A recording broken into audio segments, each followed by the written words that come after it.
This is Gavin Newsom. And we continue with Dr. Gupta. First, I want to talk Sanjay, because you've been one of the great thought leaders and written so much about longevity, and you talk about nutrition and health and some of the remarkable breakthroughs that are they seem just shockingly common sense.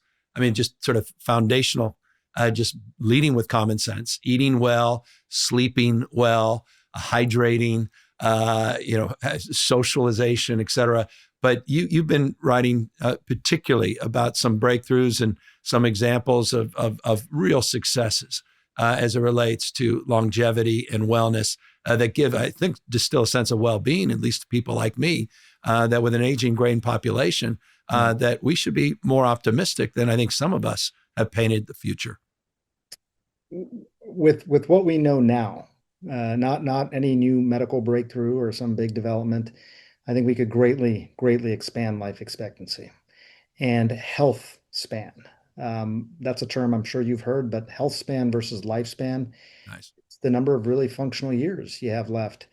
I think the data has become very compelling on this. I think anecdotally, we've known this for a while by looking at other countries around the world and saying they spend a lot less. They do pretty simple things. They walk to, their meet friends as opposed to driving. They eat right. They eat fresh foods, healthier foods. They sleep well.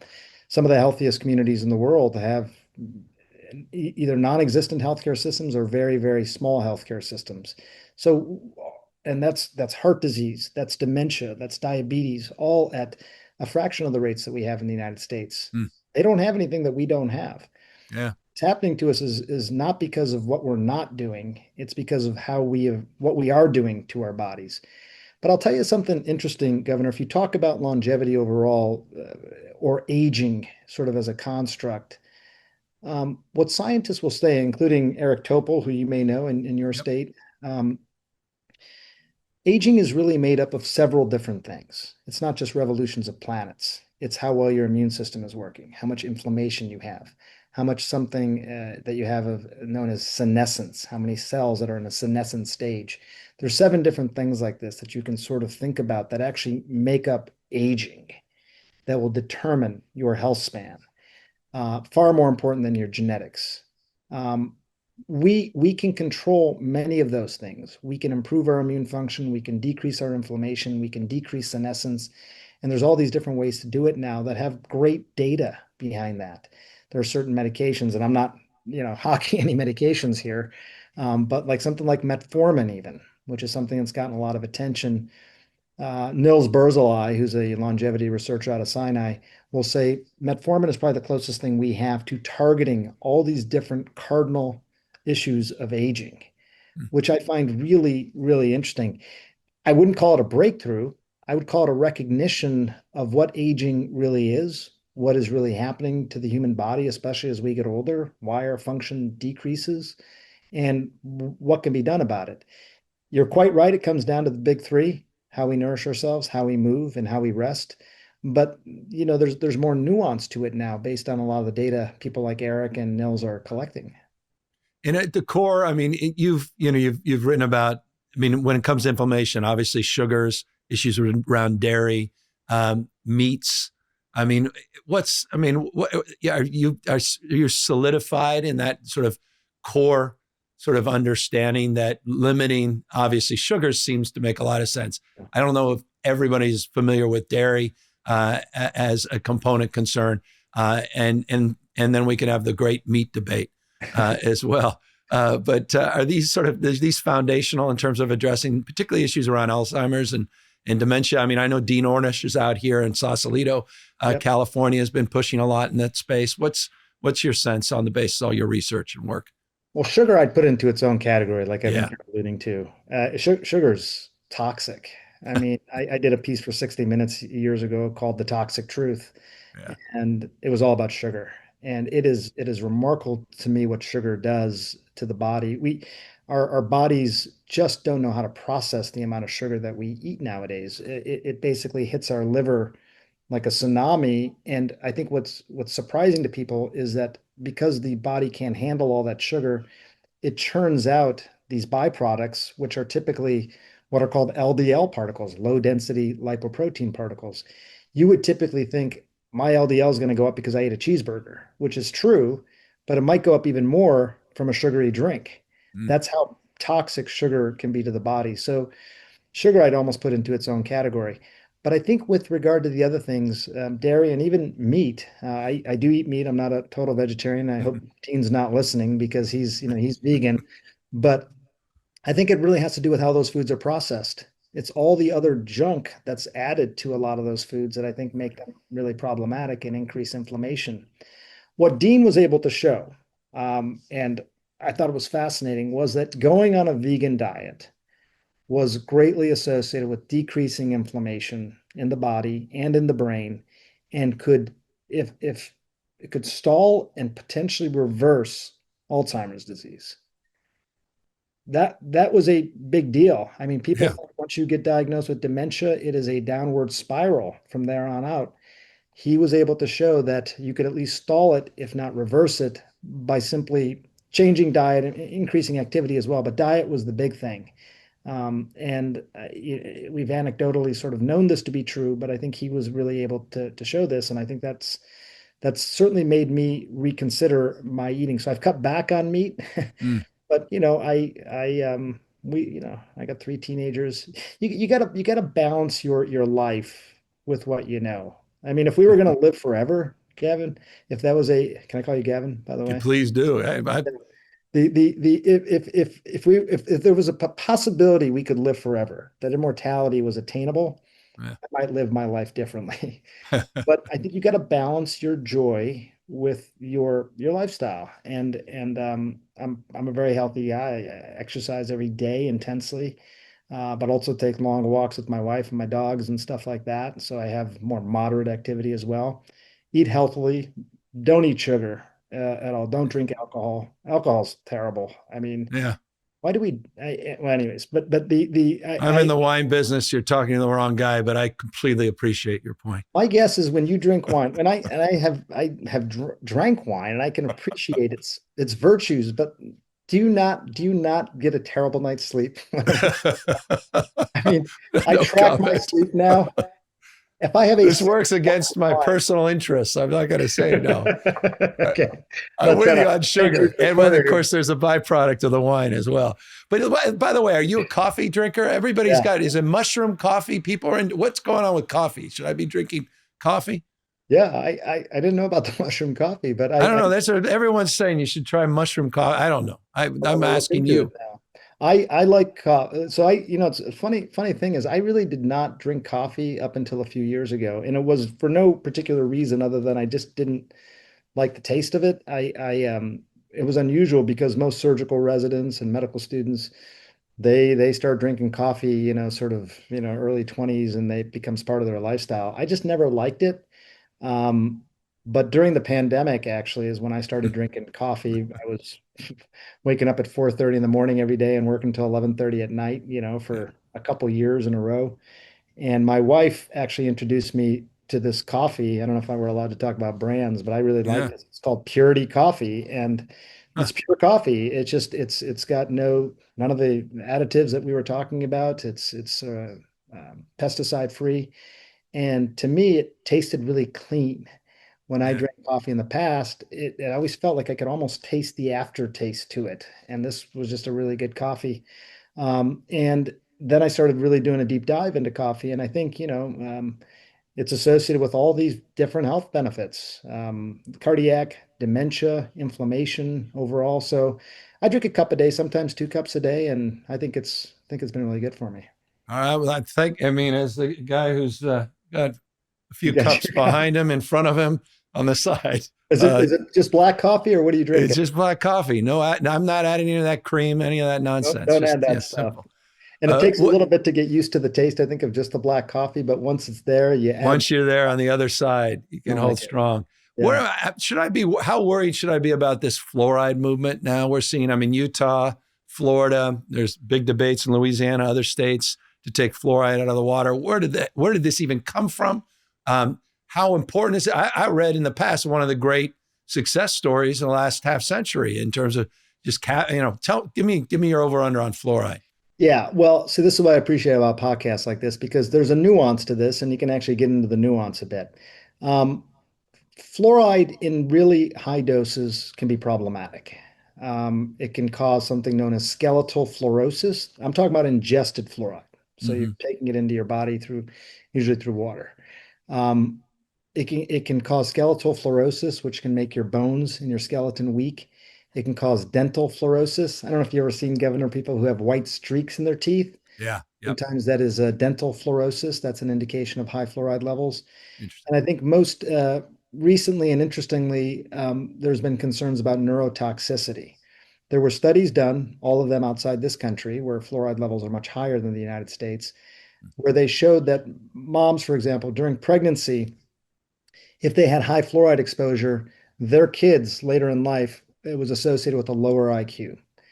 So that was obviously concerning. These are hard studies to do, and there was some, getting the methods right on these studies is challenging, but I think there was enough of a concern about that for people to really start paying attention. To give you a little bit of context, the levels that we're talking about are at least twice as high as the levels in the drinking water in the United States. Right. So quite a bit higher. And in medicine, we always use this phrase, the dose makes the poison. Things in any dose, just about anything in a high enough dose could potentially be problematic.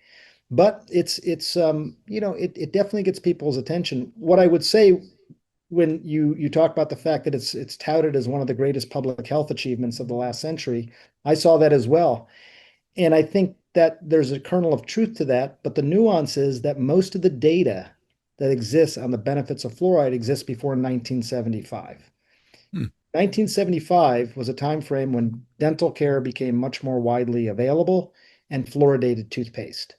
So prior to that, fluoridating the water probably had an incrementally a much bigger benefit than it does today. So it doesn't provide as much benefit. I think it's low risk because the levels don't get as high as they used to. They don't get as high in the United States, I should say, as they do in other countries, but it's also lower reward. So fluoride today, lower risk, lower reward than it used to be. Iceland does not fluoridate their water. England does not fluoridate their water. Israel does not fluoridate their water. In Iceland, the kids all do twice a month fluoride rinses. In England, interestingly, they fluoridate milk. So it's not water. So Hmm. you're fluoridating milk. They's like, we don't want to put it in the water supply, but kids, who drink milk, they should still get their fluoride. That was sort of their thinking.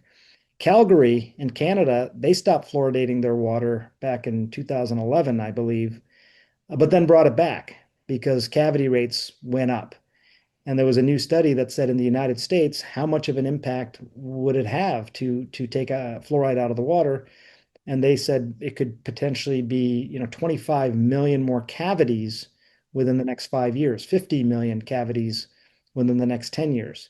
So, I think we need better dental care overall. And this is almost a policy discussion. I think it's hard to get dental care, it's hard to get dental coverage. But I think if we had fluoride rinses, if kids got better dental care, then I think the incremental benefit of fluoride goes down even more. But Secretary Kennedy's been talking about fluoride for a long time, heavy metals in general, but fluoride in particular for a long time. And, as with these other things we're talking about, there's a nuance to it. I don't think it's the as big a public health issue now as it was 50 years ago, 60 years ago, but and we can even model how much of an impact it would have. But I think it really speaks to the fact that we need better dental care overall. Um, Boy, I really appreciate the nuance of the response, and it just look, it goes to, I think our frustration just generally as consumers and as people that just are so desperate just for the facts and a deeper understanding. And you talked earlier about just the politics, these binaries, and how everything is seen through a political lens. And it just the larger issue of misinformation. I mean, obviously COVID seemed to expose a lot of that stress and anxiety. And obviously our politics is been, I think, profoundly shaped sort of post-COVID framework. And I think in some respects, significantly so, obviously, with RFK as HHS secretary in terms of healthcare policy today. What's your, as you reflect back on, your own experience living through, sort of helping us all through the pandemic experience and COVID. How do we get back to the kind of platform that we need in order to row in the same direction as a country, to be prepared again, my gosh, for another novel virus moving forward, where we're not at each other's throats, we're not talking down to each other, past each other. Help give us a sense of how we get back into the trust and truth space. Uh, I think it's tough for sure. And as a medical reporter, I think I have a really a front row seat to how this is all sort of unfolded. I'd say one thing just for historical reference is that if you go back and you look at the 1918 flu pandemic, that was a time when obviously we didn't have cell phones, social media, rapid sort of spread of information, but there was still a lot of distrust overall of Mm-hmm. basic public health recommendations. There was a fair that was supposed to take place, I believe, in St. Louis and or maybe in Philadelphia. Philadelphia and St. Louis were the two cities. One city said, "How can we possibly do a big fair like this in the middle of a pandemic?"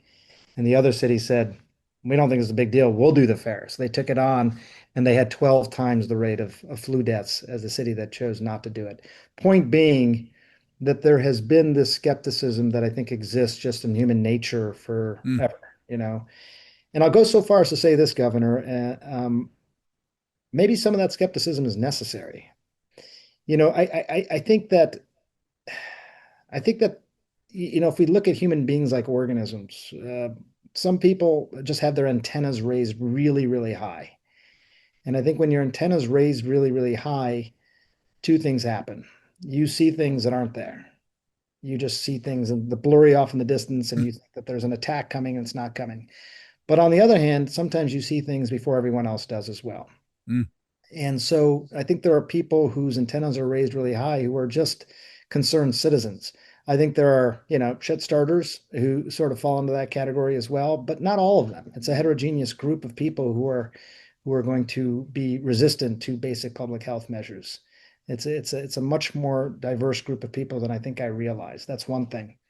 I think with regard to misinformation and even disinformation, purposeful misinformation, I think my largest concern right now is that we're getting to the point, and I hope it changes. And I'm an optimist. I think it will change, but I think right now we're at a point where nobody believes anything. Yeah. I was talking to my youngest daughter. This was about a year and a half ago, and I was very close to Senator John McCain, and she showed me some meme on TikTok or Instagram or something about John McCain. She knew that we were close, and especially after he had his brain tumor and things. Mm. And this was a funny meme, but it somehow suggested that he was alive and that his whole death was a hoax. Yeah. Right? Crazy, crazy stuff. And I said, "Hey, Soleil, okay, funny, right? But that's not true, right?" And she said, "Yeah, it's here on Instagram, whatever." And I said, "Yeah, but it's not true." And she Jeez. said to me, Governor, she said, "I Ugh. don't think any of this stuff is true, Dad." And it really got me thinking, like, what happens to a generation of people that grow up without a locus of trust? I Yeah. mean, forget who they trust. They should trust you. They should trust me. They should trust experts. I think I really do believe that.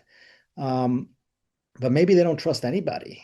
And I think unless you can touch somebody, unless you know somebody personally, you don't really trust them anymore, which I think is really problematic. And I think that's where we're headed. It starts to hyper localize suspicion of everybody, and I think that's where we're headed. So I think for me, as a reporter, instead of constantly combating misinformation, which is like playing whack-a-mole all day long, just continuing to try and put out good information and explain things in a way that is accessible to people and leans into the nuance and the uncertainty of things.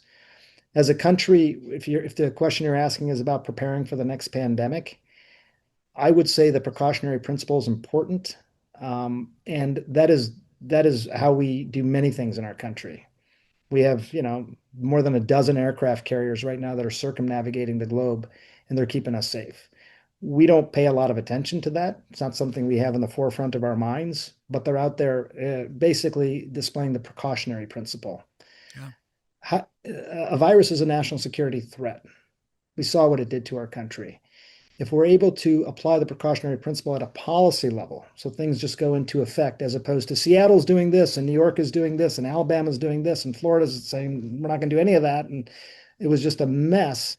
Instead, if we actually apply the precautionary principle as a country, treated it as a national security threat, which it is, I think we'd be much better prepared. But right now we're in a position where you have people who believe COVID was a hoax, the entire thing.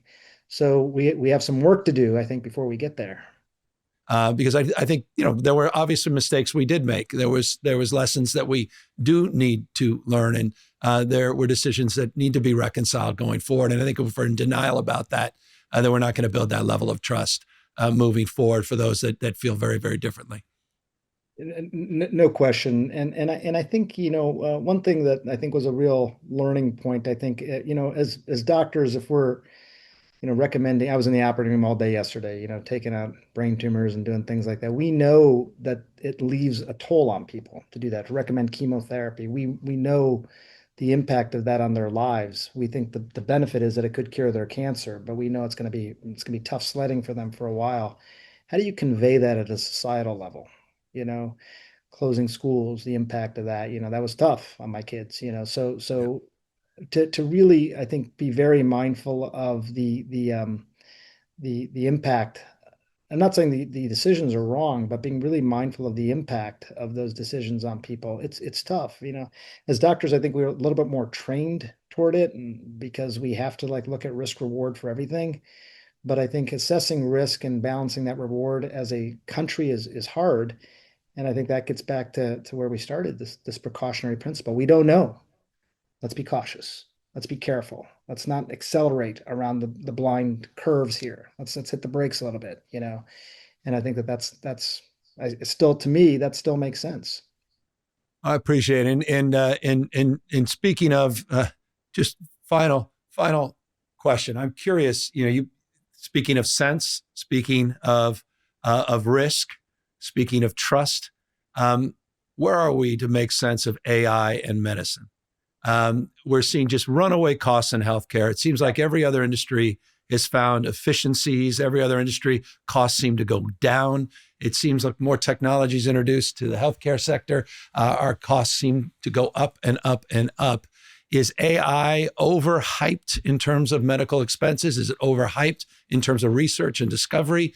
Is it underhyped as it relates to imaging benefits and just sort of super capacity to address chronic disease and solve for some of life's great evils and cancers?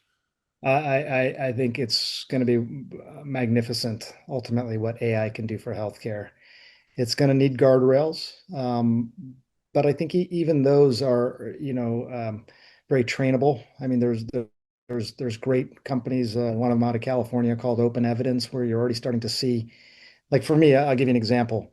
Guy comes into the office with back pain and leg pain, and has got a herniated disc in their lumbar spine, the lower back. Do they get an operation? Do they not get an operation? I could ask 10 different spine surgeons and maybe get 11 different answers. Mm. Um, AI could look at 9 billion pieces of data within a fraction of a second and said, here are 50,000 other people who are just like the person you're describing, and here are their various outcomes based on evaluating their medical records and doing this all in a de-identified way. My residents are already walking around talking to their phones as they're walking into a patient room to figure out the best approach to whatever ails their patient. So it's already changing. I think I sat on the subcommittee for AI for the National Academy of Medicine, and I think one of the things that really struck me as we were creating these guardrails was this idea that we still have to think of AI from a trust but verify sort of model. It's wildly effective at finding breast cancers, for example, on mammograms, but sometimes it errs wildly as well. And these hallucinations, as people call them, I think they're already starting to get better about that. I think it's gonna, we've been talking about big data, for decades now. AI is actually going to be able to make sense of that big data, and I think make it valuable for patients. I'll tell you a quick anecdote. If you've been to the hospital lately or a clinic and you got a letter from, sort of summarizing your care, it probably was generated by an AI platform. That's interesting. And when they blinded these letters and they compared them to actual letters written by doctors or nurses and then gave them to random people, what they found was the AI letters were often referred to as more human, the human letters, which I thought was really Is that the state of doctors? Is that the quality it of, could be. you know, I think if you said to me, "Hey, my daughter's going to get married, in July, and I'm really excited about that, but you're here for your herniated disc," I may have deprioritized that information, whereas an AI platform may have listened to that and said, "Hey, Governor, I hope the wedding went well with your daughter," and just these human touches. And nice. you had these moments where humans were looking at these AI letters and they were pausing at the moment that they read these human touches. And it was almost like humans learning from machines how to be more human, I think. Wow. So I'm bullish on AI. I think, and I think one thing about new technologies is that there's always a disparity in terms of haves and have-nots when they Sure. first come out. Before mammography, Black women and white women had similar rates of breast cancer. After mammography, breast cancer rates went down overall, but much more so for white women than Black women. We see those disparities with AI already, so we have to address disparities, make sure this is very available and accessible to people. But I think it's gonna change healthcare. We're gonna come up with new treatments and the right clinical decision making much more quickly as a result of AI. In 30 years, you're still doing brain surgeries, or is a robot doing them? No, I'm still doing them. You'd be proud. I say this as a brain surgeon who always carries around a brain with me. I got it right here. Yeah. I don't know that a robot is yet able to fully grapple with 3.5 pounds of the most enigmatic tissue in the known universe. I still think humans have to do that. Eventually we may get there, but right now I just think the dexterity and sort of the types of operations that we do. But look, in cardiac surgery and prostate cancer surgery, you have Da Vinci, you have robots that have Yep. been doing that stuff for a while. We'll get there. I'll be retired, I think, by that point, hopefully. I don't know. If you keep to your wellness program, you're going to be fine. You're going to Try be to be like fine. you, Governor. Trying to Hardly, hardly. I'm going to watch. Okay, I already have my instructions on my meat consumption, and yes, I'll acknowledge the can you be in wine. the wine business and not drink so much wine? No, I mean that's an issue. I mean it's an objective issue. But I shouldn't be. I can't be promoting. Well, maybe I should be promoting my businesses. Apparently, that's not an issue anymore in this country. Right. Jesus, Hey, can I ask it's you what's going on with you real quick? Like what's up after Sacramento? well, it's sure as hell ain't going to be medical school. I have no capacity there. But it's to be determined. All of it to be determined. A time of profound uncertainty, and I'm just trying to, I'm trying not only to not get fined today, but not get arrested tomorrow in the next few months. It's crazy what's going on in this country. But I will say though, on a serious note, just it's also remarkable how just trying to just absorb what's happening with healthcare policy from the we didn't even get into Medicaid cuts. We didn't even get to the broader issues associated with the quote unquote reorg at HHS, Yeah. and all the cuts to, just people out there promoting vaccines, HIV issues and treatments. I mean, this is a lot going on, and it's hard to absorb just 100 plus days in. I know. And as a reporter, I mean, just every day there's something new and it changes. It's so ephemeral. Like you get all ready to report on it, an hour later it's different. But keep fighting the good fight. I think certainly as reporters, we're information matters. Good information matters. Fewer people are consuming it. We're well aware of that. Right. Yeah. That doesn't mean we stop trying, you know. Keep at No, it. well, I love what you mean. To your point, I mean, I made the point earlier, but your podcast is fabulous, and it's great to see Thanks. you, out there doing, especially with just those sort of short clips where you're answering those tough questions, but doing with the kind of nuance. I thought, and I mean this sincerely, your response on the fluoride is just something we don't hear, and it's hard to have a segment that is that comprehensive because it just provides a different level of appreciation for perspective on this. It's not just as simple as yes and no, huh? It's not. And I'm a dad. I mean, first and foremost, and a husband, but a dad, who think like I do put myself in the position of those people who are the honest skeptics. I'm an honest skeptic. There you I go. think most scientists are honest skeptics, I think. And I think that helps. Would I do that for my kid? Would I do that for my mom? I think it makes a There you difference. go. No, it's, and by the way, we had the exact, I remember that conversation you mentioned with your wife. Do we do all of the shots at once? Or Yes. do you basically quite literally had that conversation with four kids, four different times. We concluded all four times, let's just get it done. But that it's a legitimate sensitivity. I wouldn't call it quote unquote hesitancy in this sort of weaponized sense, but just human. And you have to acknowledge that perspective. I don't mock those people at all. I mean, Can't.